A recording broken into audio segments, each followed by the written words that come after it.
It began, as it has for 108 years, before the dawn.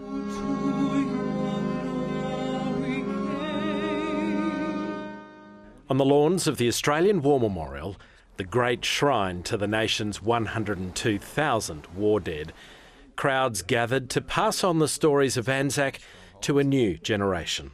We hope that war will one day be done, that the cause of peace will prevail and we can stop inscribing names on memorials.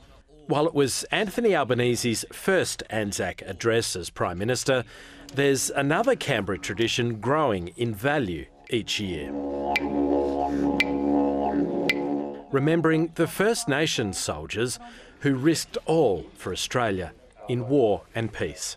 The Aboriginal people of this nation have had 70,000 years worth of experience as warriors, as manufacturers of weapons, for purposes of hunting and for the purposes of disagreement.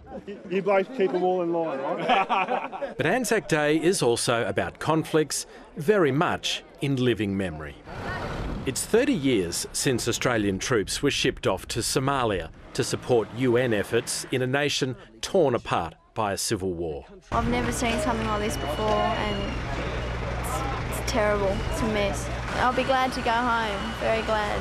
Troops were eventually pulled out with Somalia's civil conflict unresolved. We went out there to help people who are desperately in need of assistance, starving to death, frankly.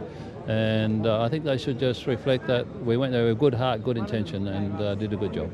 In 1993, David Hurley was a young Australian commander in Somalia.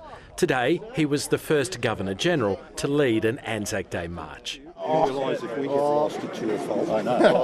It was a smaller march, a shorter ceremony, with crowds moved to one side to make way for the memorial's redevelopment. But in silent reflection, each one had a very personal reason to come.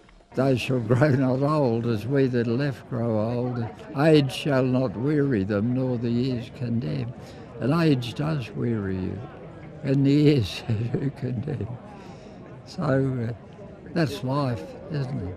The spirit of Anzac, born on the shores of Gallipoli, strengthened in faraway conflicts like Somalia, honoured once more in quintessentially Aussie fashion. I'm just about to go to the pub and get hammered and have a good time. Cheers, mate. Craig Allen, ABC News, Canberra.